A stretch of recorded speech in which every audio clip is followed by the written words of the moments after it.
Baik, Bapak Ibu, mari kita buka satu firman Tuhan dari 1 Timotius. 1 Timotius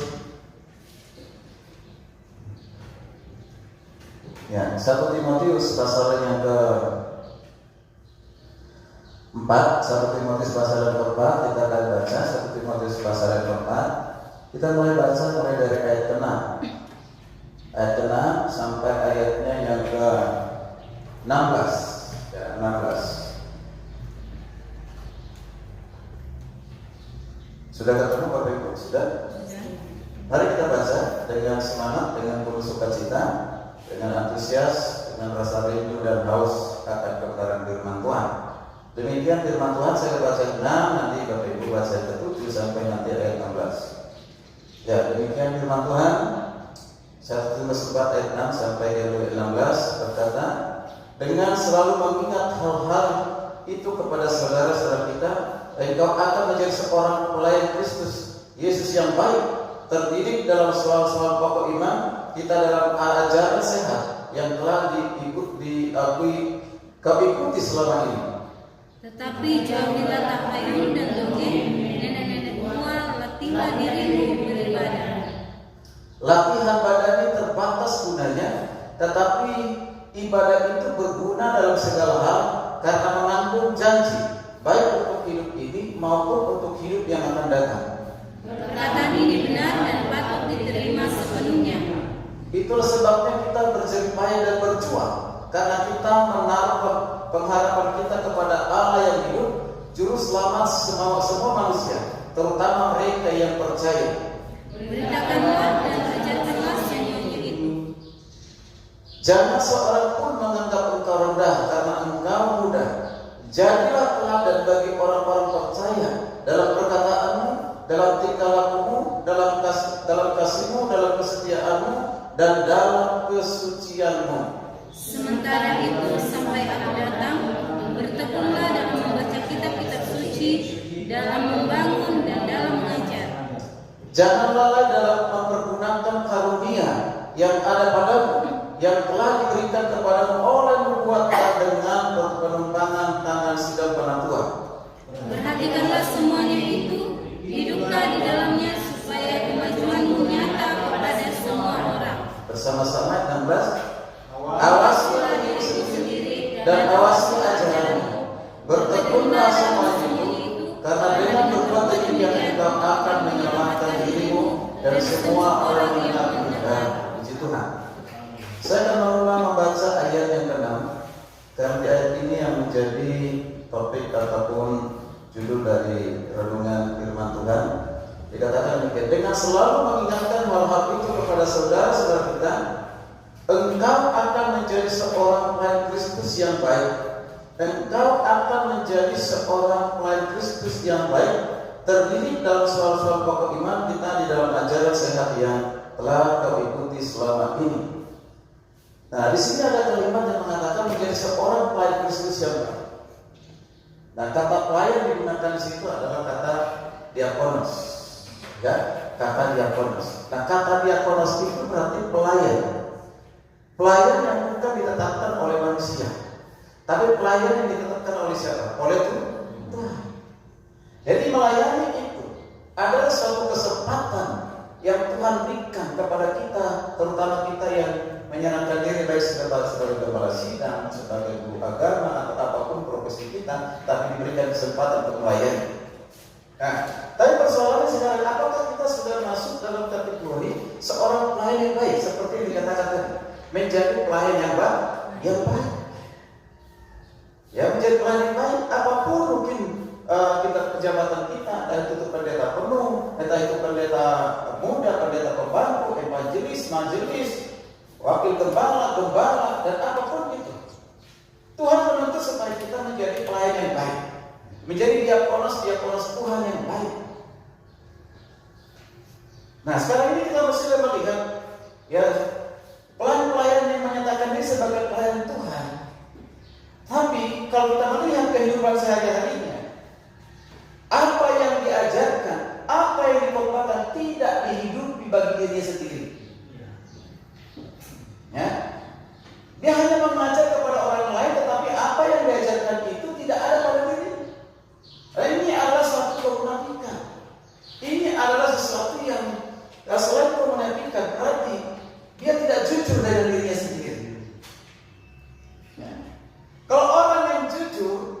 memperkatakan firman itu sendiri dia sudah kerjakan, sudah lakukan dalam kehidupannya, disaksikan dilihat oleh orang lain, sehingga tidak menjadi batu sandungan.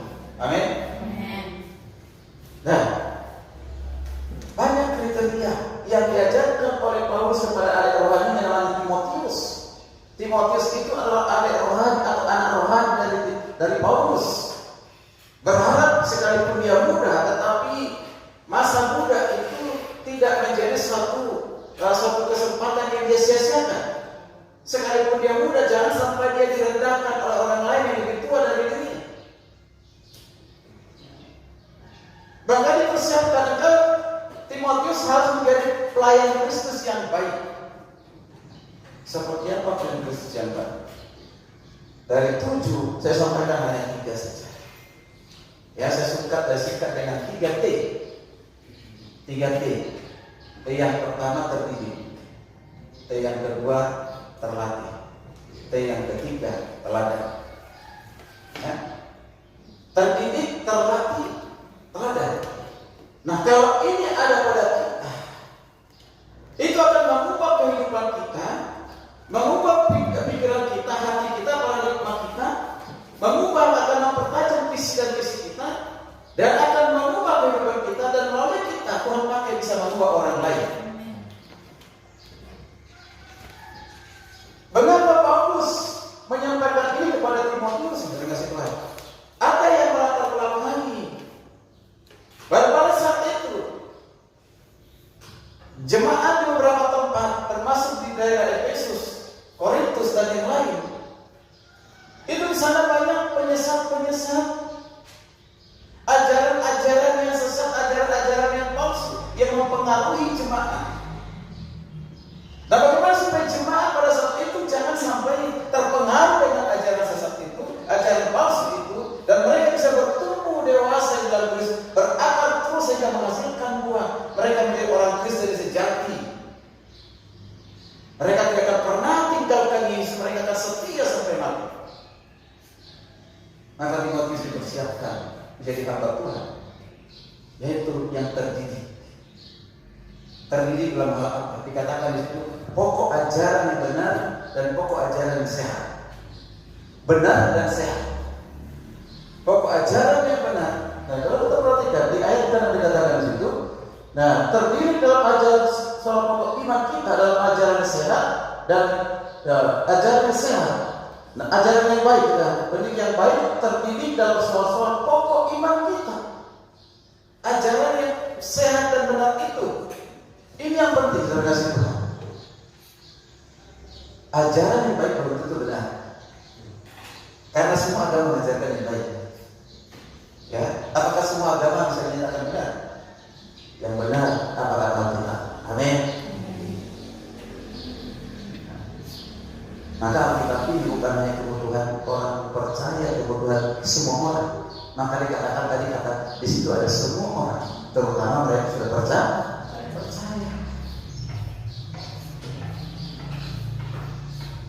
Apa itu kebenaran? Kebenaran itu yang kita terima sekarang, yang sudah tertulis, yaitu Alkitab. Perjanjian lama sampai perjanjian baru.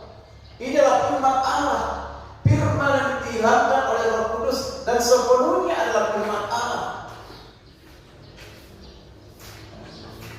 Bukan berisi firman Allah. Seperti teologi liberal mengatakan bahwa Alkitab ini hanya berisi firman Allah, berarti ada di dalamnya bukan firman Allah.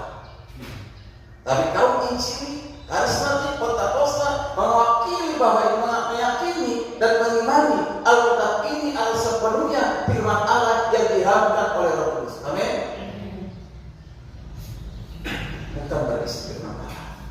Nah, itulah sebabnya kita harus menghubungi, memahami, berusaha menggali Alkitab ini dengan baik dan benar. Ada yang keyakinan yang lain menggunakan Alkitab, membaca Alkitab. Ada saksi lupa. Bahkan juga sekarang ini karena sudah ada di internet, sudah bebas orang baca Alkitab. Sekarang orang baca Alkitab bukan baca kitab sucinya lagi. Baca Alkitab tujuannya untuk apa? Mencari kelemahan, mencari kekurangan dari orang Kristen, sehingga seringkali kita dihina dikafir-kafirkan. Itu yang terjadi sekarang ini. Apalagi yang tadinya orang Kristen, dia menjadi agama lain. Bukan yang mempelajari keyakinannya yang baru, tetapi justru yang dia pelajari, dia serang agama yang lama. Nah, ini yang terjadi. Bahkan baru-baru ini ada yang meremehkan firman, ya, dengan apa? Ditaruh di pantat. Apa yang terjadi? Dari lihat sekitar 10 bulan. Apakah saya akan mati? Akhirnya stroke. Orang-orang yang meremehkan Yesus, orang-orang yang meremehkan firman itu mengatakan akan menerima balasan. Itu dikatakan kita akan salah. Bisa stroke, bisa langsung mati. Udah berapa orang yang mati? Ya kan? Terutama mereka yang tadinya adalah mengaku-ngaku sebagai Tuhan atau sebagai pemimpin, yang meremehkan meremehkan firman. Itu adalah ajaran Tuhan. Kalau enggak bertobat, ada juga yang kembali bertobat.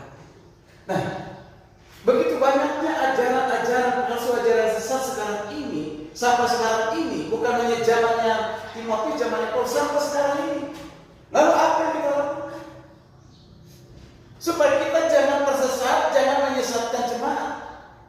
Jangan sampai jemaat tersesat. Perlu namanya terdidik dalam pokok-pokok iman.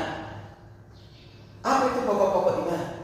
Nanti kita harus belajar siapa itu Allah, siapa itu Tuhan Yesus, siapa itu Roh Kudus, apa itu Alkitab.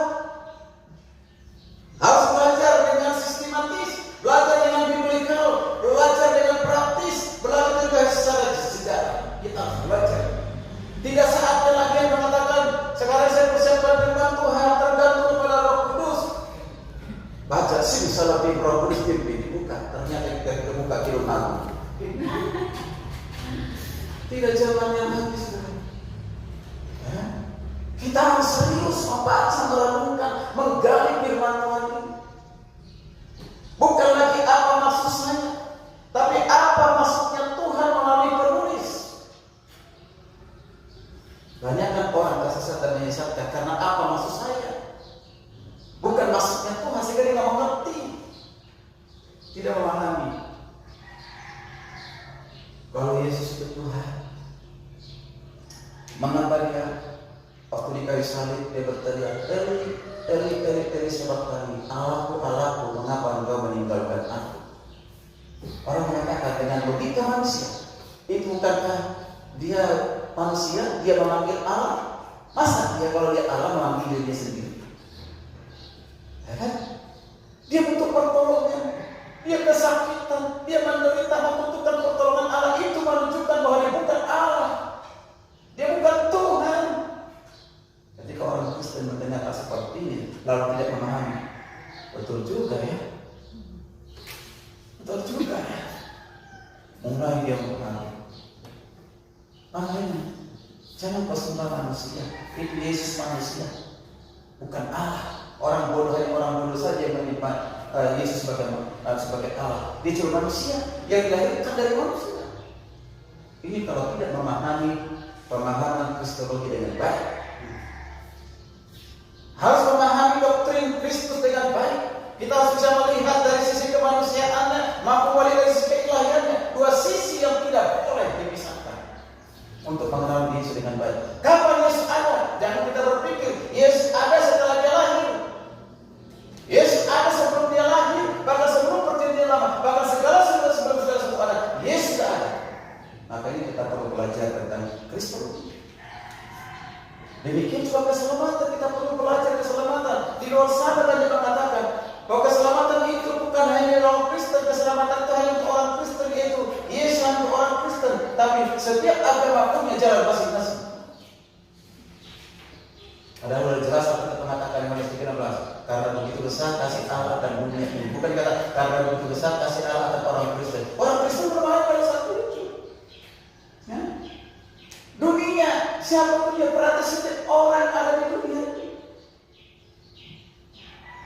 Maka Yesus mengatakan, akulah jalan, kebenaran dan hidup. Tidak seorang pun yang datang kepada Bapa kalau tidak melalui aku. Artinya Yesus satu-satunya jalan keselamatan, tidak ada jalan lain. Amin. Berarti kalau Yesus satu-satunya jalan keselamatan, ini harus kita bukan masuk Tetapi camkan dalam hati kita, iman kita, keyakinan kita. Ini hanya Yesus yang berani berkata demikian. Belum ada tokoh siapapun dalam pemuka agama sekalipun yang berani berkata, akulah jalan, kebenaran dan hidup. Tidak ada. Hanya Yesus. Karena memang dia bukan berasal dari dunia, dia berasal dari surga, turun ke dunia menjadi manusia. Dalam firman itu yang telah menjadi manusia.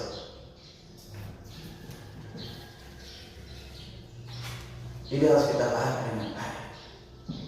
Yesus mengatakan kepada orang-orang Farisi yang di Taurat, Yohanes 8 ayat 58, ayat 52 kalau 58, sebelum segala sesuatu, sebelum Abraham ada, aku telah ada. Ini buat orang Yahudi, orang Farisi, ahli Taurat pada saat ini satu penghinaan kepada Allah Israel. Karena mereka mengakui dalam Ulangan 6 ayat 4, Allah itu Esa, kau menyatakan diri sebagai Allah, maka dia Yesus mau dilempar dengan batu. Karena mengatakan sebelum Abraham ada, aku telah ada. Ini menunjukkan ekstensi Kristus, bahwa dia sudah ada di dalam kekekalan sebelum berkasih menjadi manusia. Wow, inilah rahasia yang orang lain tidak tahu. Itu hanya kita tahu karena mengapa kita sudah percaya kepada Kristus, ada Roh Kudus yang memimpin kita untuk boleh mengerti. Kalau tidak bekerja Roh Kudus, tidak seorang pun bisa mengerti siapa Yesus. Mereka bahkan menolak Yesus sebagai Juru Selamat. Maka kita perlu terdiri dalam pokok iman. Amin. Berapa banyak orang Kristen meninggalkan kekristenan, meninggalkan pelayanan hanya karena ada tantangan, hanya karena ada hambatan, hanya ada godaan, cobaan. Biasanya perkara apa? Perkara uang, perkara harta, perkara jabatan, ya, perkara apa lagi? Ya, nah, ya, apa namanya ini? Suami, calon istri. Ya. Karena menikah dengan agama yang lain, hari ikut dengan agama lain. Maka saya katakan orang seperti ini berarti belum mengerti namanya inti dari kekristenan. Kalau dia sudah mengerti inti dari kekristenan, itu masuk di hatinya, masuk di pikiran, masuk dalam kehidupannya, dia akan tetap apapun ujian, apapun cobaan, apapun godaannya, dia akan tolak kalau itu mempengaruhi imannya. Amin. Kita sebagai hamba Tuhan, berkasih Tuhan, tidak mudah. Ya, kita diberikan tanggung jawab oleh Tuhan. Dan tanggung jawab itu di masa-masa susah, di masa-masa sulit, di masa-masa suka, di masa-masa senang, di masa-masa dengan duka. Tanggung jawab itu harus kita kerjakan, kita lakukan. Maka ketika kita mengerti kebenaran itu tetap kebenaran, tidak boleh dibawa oleh situasi, tidak boleh dibawa oleh budaya. Amin. Tidak boleh dibawa karena adat istiadat. Kita menghargai budaya, kita menghargai sejarah, tapi jangan itu yang di atas. Yang di atas adalah kita, dan yang budaya ada dan itu bagian dibimbing oleh Alkitab. Kalau kalian bertentangan kita orang, saya melihat ada orang membaca dari belakang hampir sama, hampir sama. Saya ada temukan di Batak saja itu. Ya kalau orang tidak baca Alkitab, tidak ke gereja, tidak di dalam kurang ajar. Tapi kalau kurang ada, dia kurang ajar. Merendahkan. Luar biasa. Manusia disuruh disembah. Luar biasa. Sehingga kalau kita memahami Alkitab dengan baik, maka kita akan bijaksana. Bagaimana kita cara menolaknya? Amin. Tanpa melukai, tanpa menyakiti. Gitu. Karena kalau kita tidak punya hikmah, sesat aja, tidak. Nah, ini yang buat orang sakit. Langsung menjaga jarak dengan kita tinggalkan kita. Dan mau kita layani, awas itu berbeda. Itu anti adat. Hati-hati. Ya kan? Nah, ini penting sekali. Nah, Bapak kasih tahu kebenaran itu harus tetap menjadi kebenaran kapanpun, dimanapun, situasi apapun.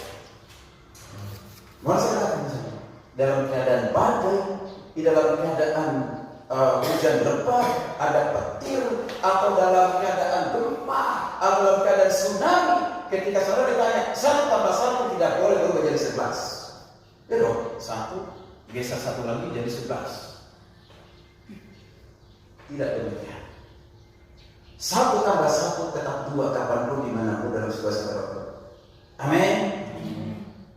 Demikian juga kebenaran. Kebenaran itu yang sudah kita pahami dan mengerti dengan baik, itu harus tetap ada dalam kehidupan kita, jangan pernah berubah kapanpun. Amin. Terdiri di dalam kebenaran. Ini akan mengubah kehidupan kita.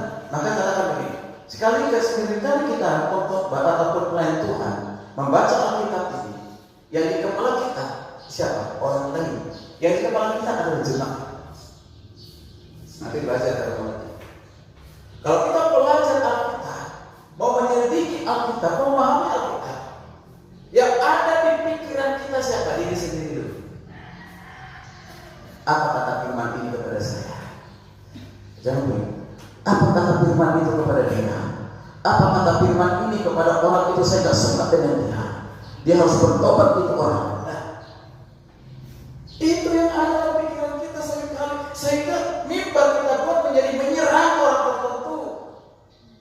Itu bukan pengkhotbah yang baik. Nanti belajar komuniti. Oke?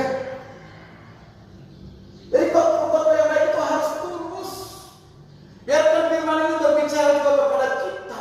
Jadi bukan 4 jari ke sana, 4-5 jari ke kita, 1 jari kepada jemaat. Artinya jangan hanya kita tunjuk jemaat, tapi lebih banyak kita. Kalau kita begini kan, berarti ada berapa jari? 1, 2, 3, 4, 5 jari kita sadar kan? Saudara-saudara kasih Tuhan kan?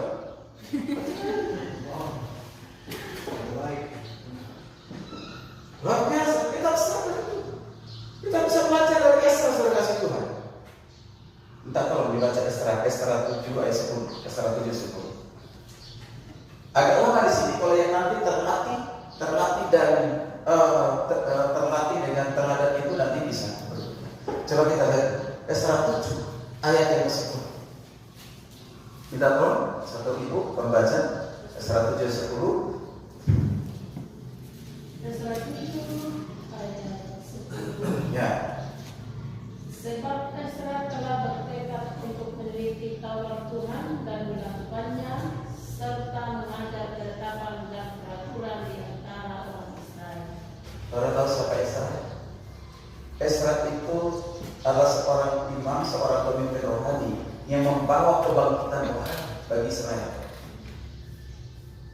Dia seorang imam yang luar biasa dipakai Tuhan untuk mengubah kerohanian, bukan saja untuk menggambarkan bumi Yerusalem yang sudah dirobohkan, yang sudah dirusak itu, tetapi membasuh pembangunan rohani, yaitu kebangkitan rohani bagi bangsa Israel pada saat itu. Dia luar biasa, bisa juga berdoa syafaat. Tapi yang kita lihat dari ayat itu ada 3 kata penting. Pertama meneliti, yang kedua melakukan, yang ketiga mengajarkan. Saya katakan meneliti, ya, melakukan, mengajar. Dia bertekad meneliti kitab suci yang pada saat itu artinya perjanjian lama, belum ada perjanjian baru.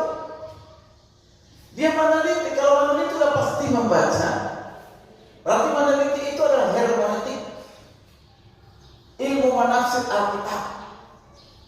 Kalau meneliti bukan saja membaca satu kali, berulang-ulang dia baca, dia pahami. Dia katakan seorang ahli. Kalau seorang ahli, berarti dia adalah yang paham banyak Alkitab. Dia paham, dia mengerti Alkitab. Itu luar biasa. Meneliti berarti dia harus sediakan waktunya untuk belajar. Tidak boleh asal-asalan. Jangan baca Alkitab hanya pada saat kita mau khotbah baru baca Alkitab. Hamba Tuhan apalagi harus baca Alkitab.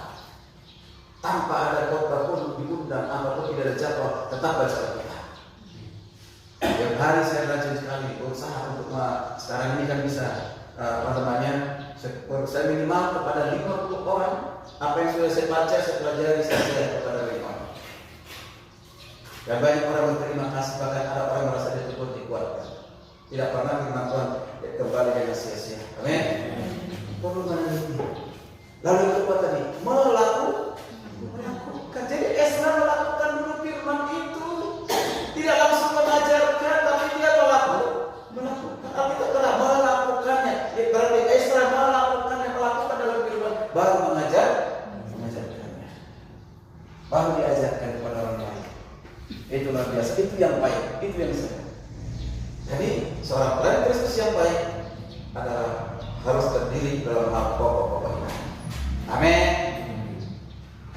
Supaya kita berubah dan kita orang lain bisa berubah sehingga jemaat tidak tersesat, tidak disesatkan. Kita bisa mengajar mereka mau datang siapapun, mau termasuk saksi Yehova. Sekarang ini saksi Yehova lebih bersemangat daripada kita. Kadang-kadang begitu. Mereka dari pintu ke pintu.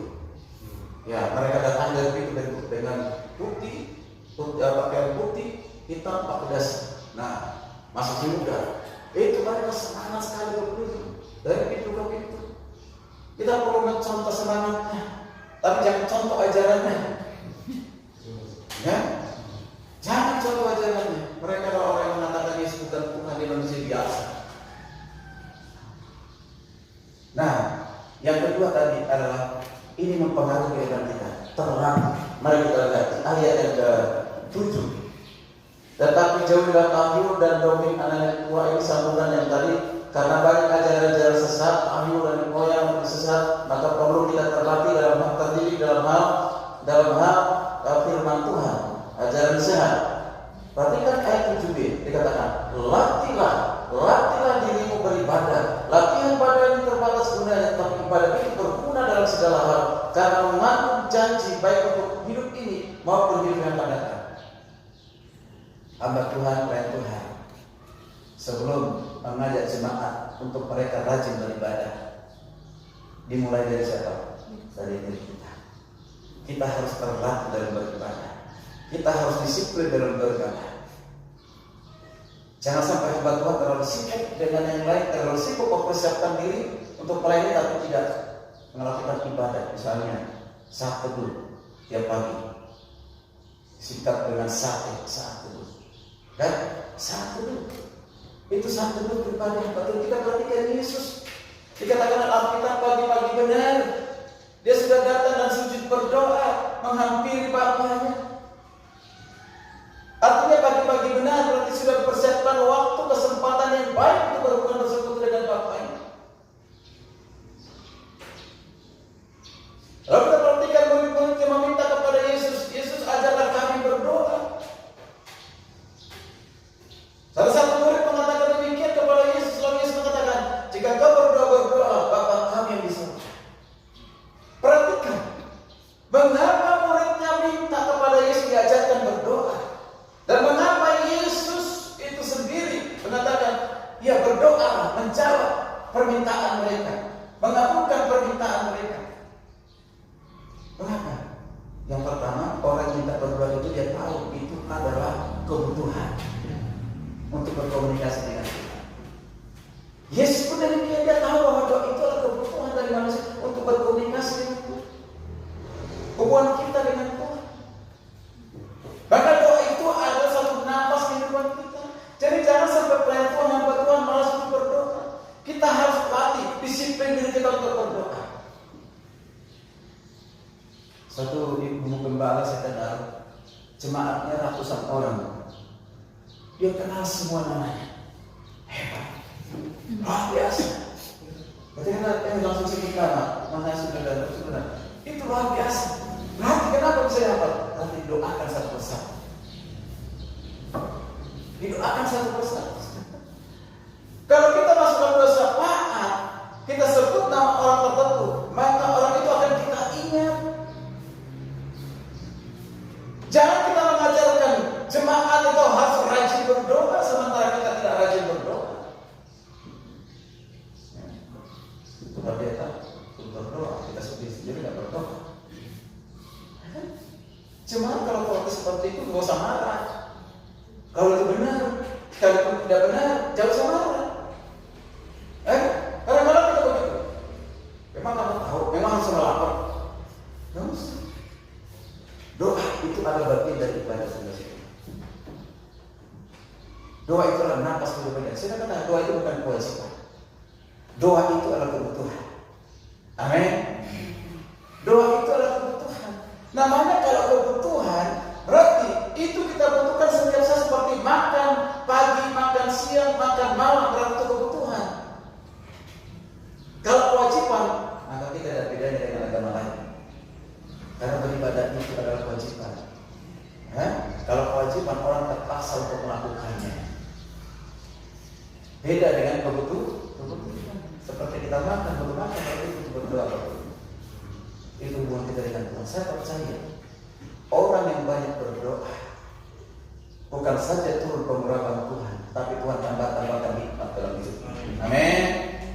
Amin. Lihat ajaran Alkitab, Daniel itu sangat terkenal 3 kali berdoa setiap hari. Itu luar biasa.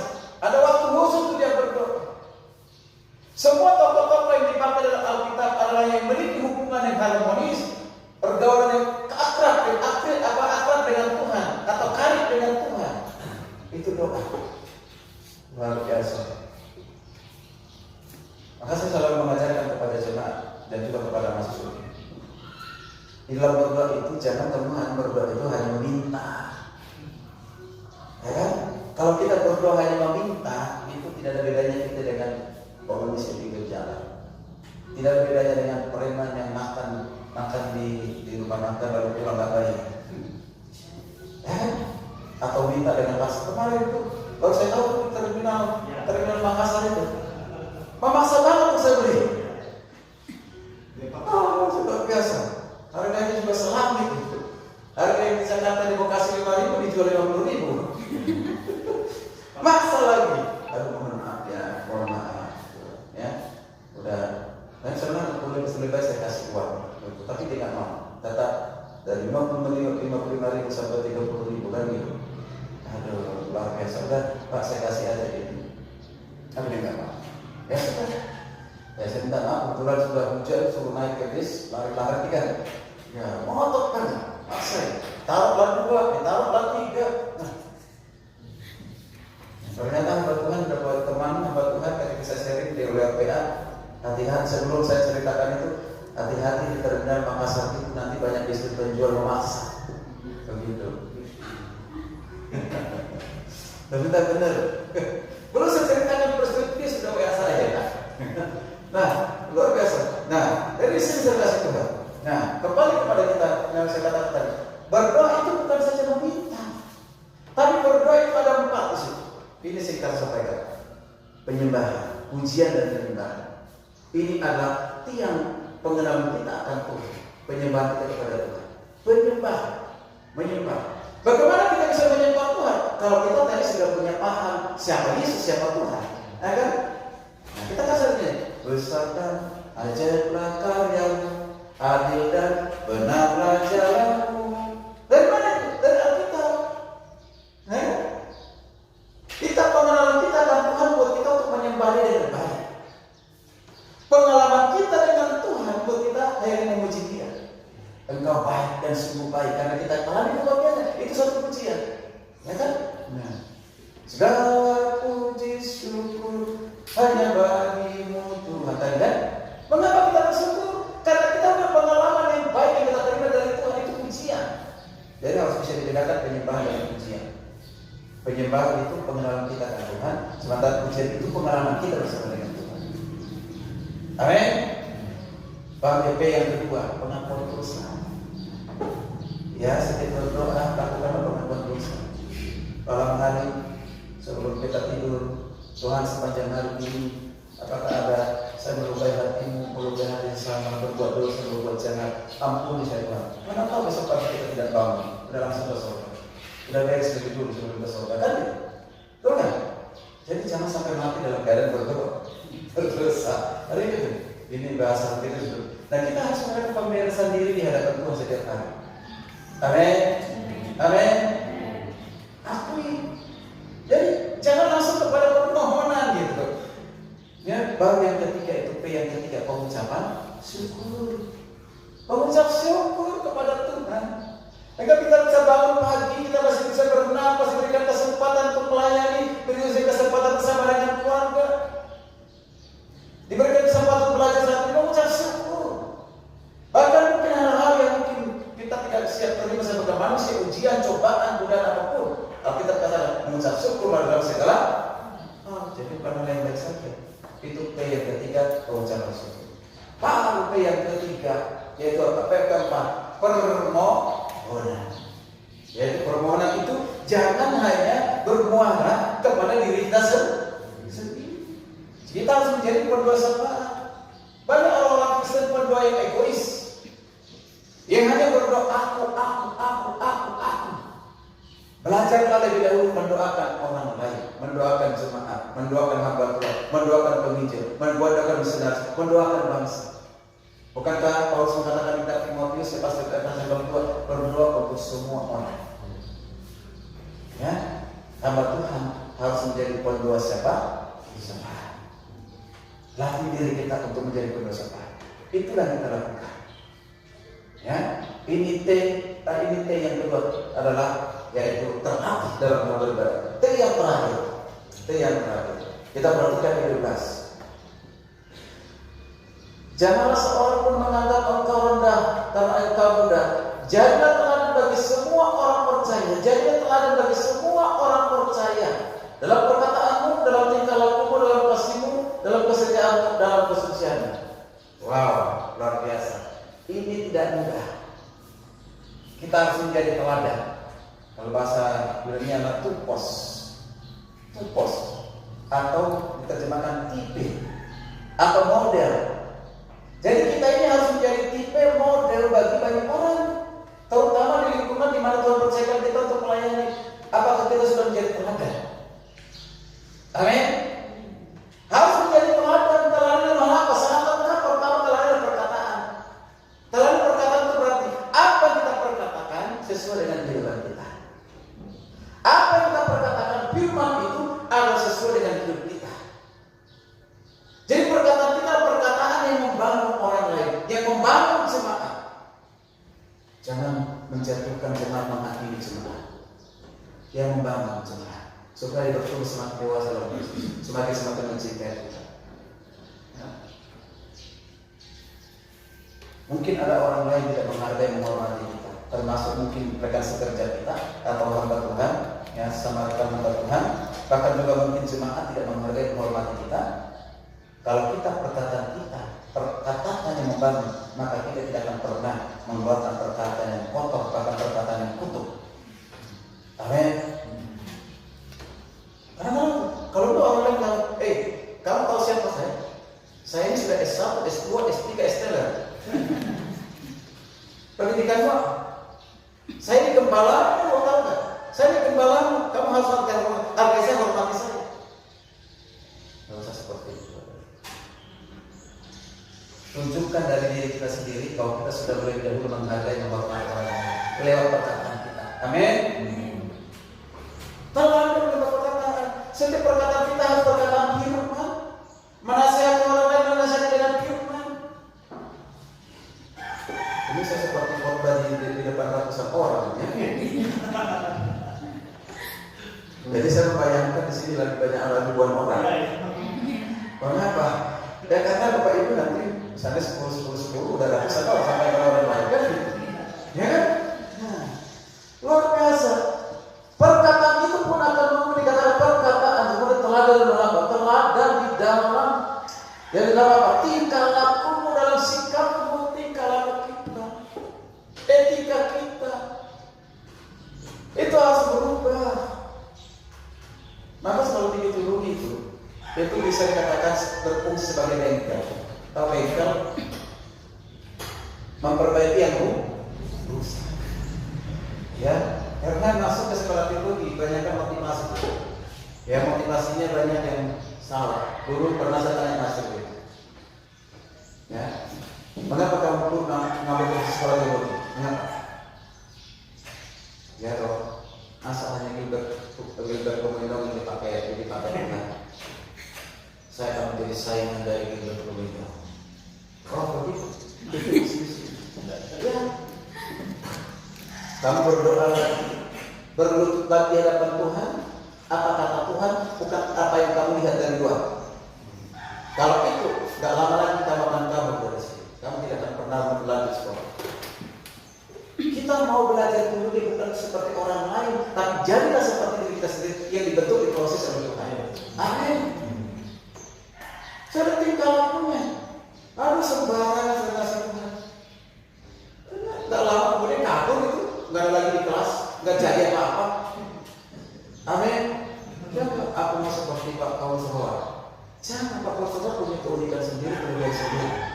kan? Ya, jadi seperti diri kita sendiri, kita semuanya berbeda dan unik di hadapan Tuhan. Punya keunikan yang berbeda. Apa teman itu semua? Gaya dari dosen yang ditiru semua. Bukan hati itu cara berkata, ngomong, cara berpakaian, tapi semua gerak-gerik pada saat mengajar. Ada kami gurunya namanya Andreas Budiman, gitu ya. Nah, kalau lepas dari jawab, ya setiap kali selesai mengajar itu celana sekali berdorong. Karena mahasiswa yang saya kasihi,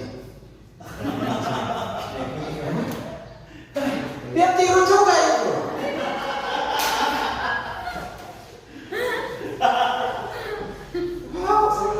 Buat apa tuh? Kayak ngomongnya pun seperti Chris Marantika, tahu kan? Wah, pasti Bapak Paulus tahu. Cara ngomongnya itu seperti Chris Marantika, loh. Ini bukan dirimu, dia orang lain. Nggak usah, kita berubah. Amin. Ya kan jadi kita. Dalam hal yang berikutnya, yaitu teladan di dalam kasih. Perhatikan, teladan di dalam kasih. Ini yang pertama dan utama sebagai Tuhan. Mengapa kita beritakan Injil? Karena kita mengasihi Tuhan. Mengapa kita beritakan Injil? Kita mengasihi jemaat Tuhan. Mengapa kita memberitakan Injil? Karena kita mengasihi sesama kita manusia. Ya kan? Maka saya katakan, orang yang cinta Tuhan pasti cinta firman. Orang yang cinta Tuhan dan firman pasti cinta jemaat. Ya kan? Orang yang cinta jemaat pasti cinta kepada semua orang. Maka termotivasi untuk berkata Injil. Kasih kita kepada Tuhan apa sih? Bukan hanya aku mengasihi Engkau Yesus dengan segenap hatiku. Aku mengasihi Engkau Yesus dengan segenap jiwaku. Bukan hanya dengan perkataan. Maka dikatakan dalam 1 Yohanes 3 ayat 18. Kalau kita baca 1 Yohanes 3 ayat 18 atau dikatakan 1 Yohanes 3 ayat 18. Sudah? Minta tolong satu orang baca, sudah bertemu. 1 Yohanes 3 ayat 18. Anak-anakku, marilah kita mengasihi bukan dengan perkataan atau dengan lidah, tetapi dengan perbuatan dan dalam kebenaran. Jangan mengasihi hanya dengan perkataan, ucapan. Ya kan? Mengasihi dengan ucapan, perkataan itu orang dunia banyak, bahkan mungkin dengan kata-kata puitis yang luar biasa. Karena orang mengagumi orang membuat wanita jatuh hati. Ya kan? Baru puitis saja, puisi-puisi itu jatuh hati, belum lihat tingkah laku seperti apa orang itu. Jadi kita ada seperti itu. Perkataan kita mengatakan mengasihi, tetapi juga kita dengan perbuatan yang nyata, yang dilihat, disaksikan, dirasakan oleh orang lain. Oh benar, dia berbicara tentang kasih. Ini sendiri juga memang keluarganya mampu mengasihi suaminya, mengasihi istrinya. Nah itu kasih. Karena kasihlah Yesus datang ke dunia. Amin. Yohanes 3:16. Karena begitu besar kasih Allah. Ya kan? Karena kasih. Kalau bukan karena kasih, saya tidak ada pada saat itu. Kita tidak ada seperti itu. Amin. Tapi karena kasihnya, dia mau mati di kayu salib. Dia bangkit untuk menebus dosa manusia karena kasih. Amin. Dia dasarnya kasih. Makanya Paulus berkata begini. Bukan Paulus, Yesus kepada Petrus. Ya, dan silakan. Dalam kitab Yohanes, selamat datang Pak. Silakan dulu. Tuhan. Ya.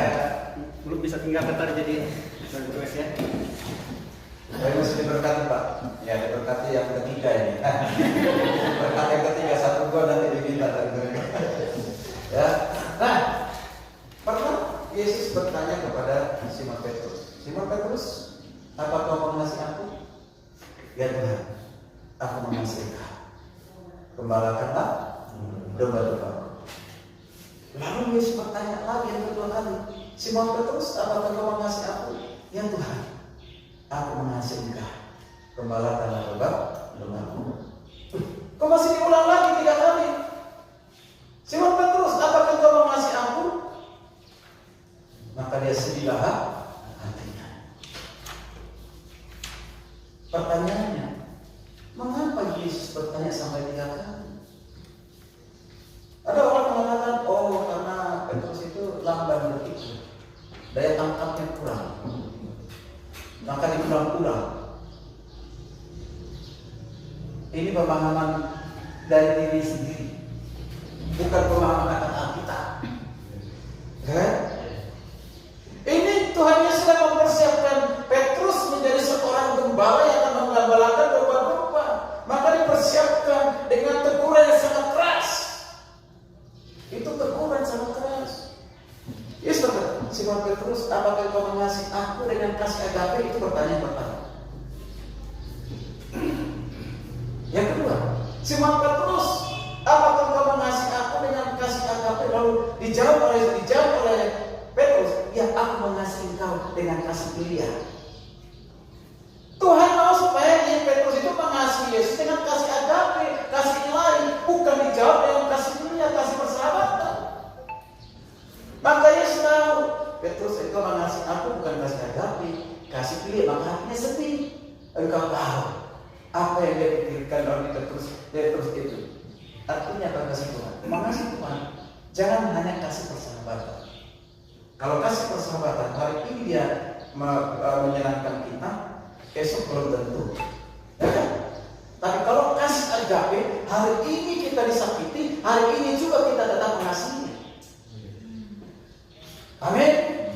Bukan kita digosipin, difitnah, ya, dan macam-macam yang mungkin kita tidak lakukan karena mungkin dia iri hati, tidak suka dengan kita, cemburu atau yang lain sebagainya.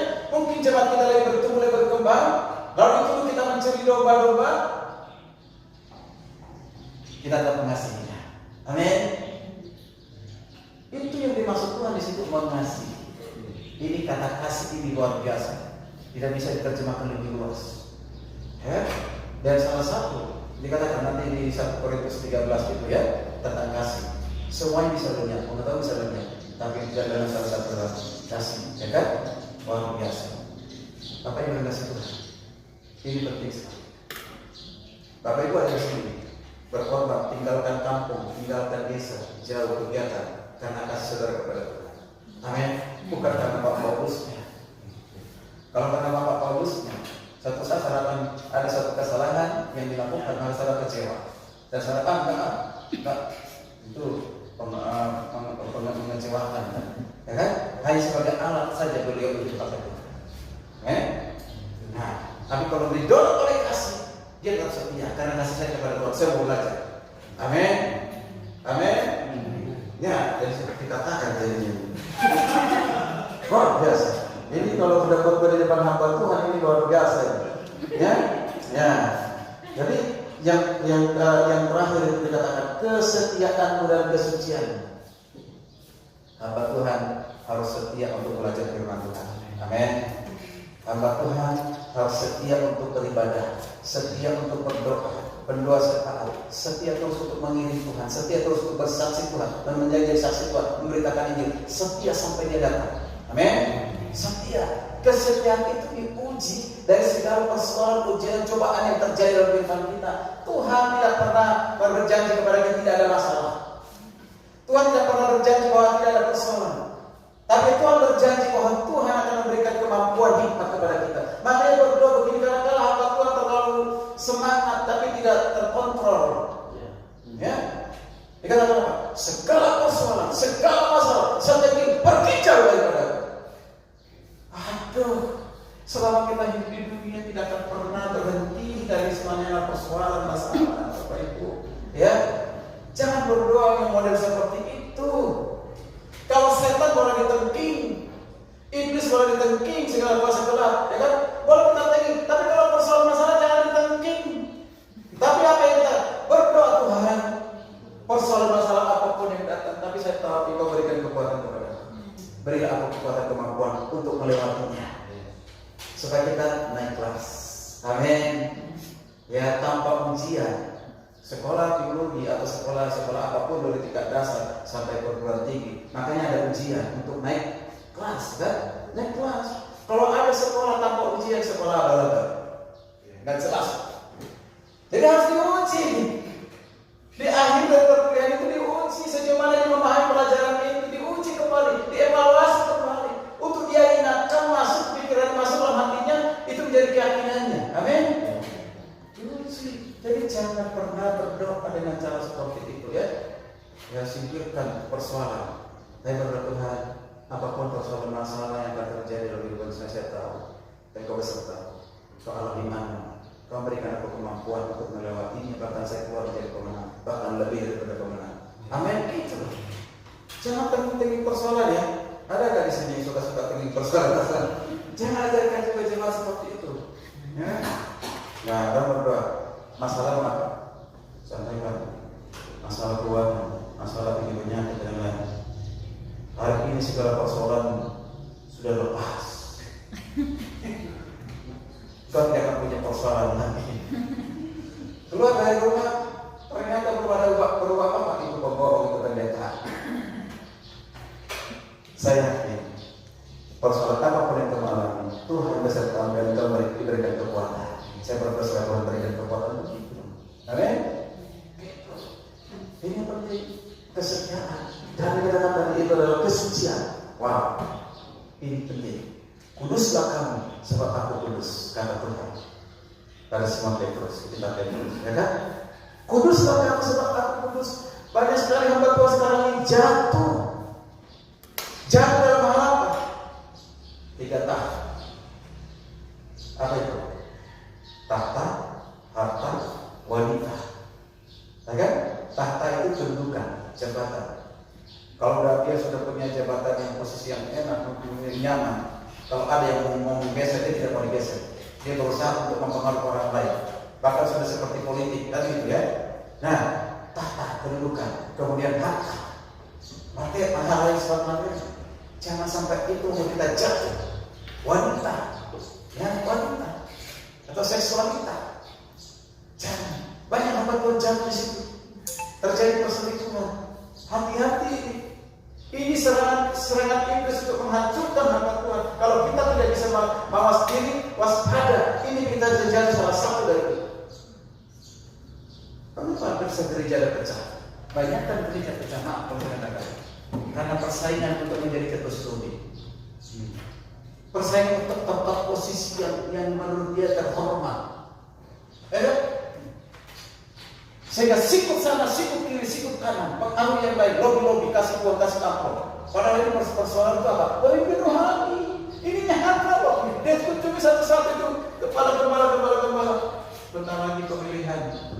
Ya, pemilihan ketua MD. Pilihlah saya ya. Saya berkati. Ini nggak ada bedanya dengan politik uang. Masa masuk gereja seperti itu? Itu tidak bawa hari dalam kesucian. Yang kesucian itu yang buat kita berhasil berkenan melayani Tuhan. Amin. Ya teladan dalam kesucian. Jaga pikiran kita, jaga hati kita. Ini firman Tuhan. Jadi menjadi pelayan yang baik adalah 3 hal. Pertama tadi apa? Ya, terdidik dalam hal soal ini. Yang kedua, terlatih dalam hal beribadah. Karena ibadah kita berguna bukan saja hari ini, tapi hari esok, bahkan selama-lamanya. Dan yang ketiga adalah teladan.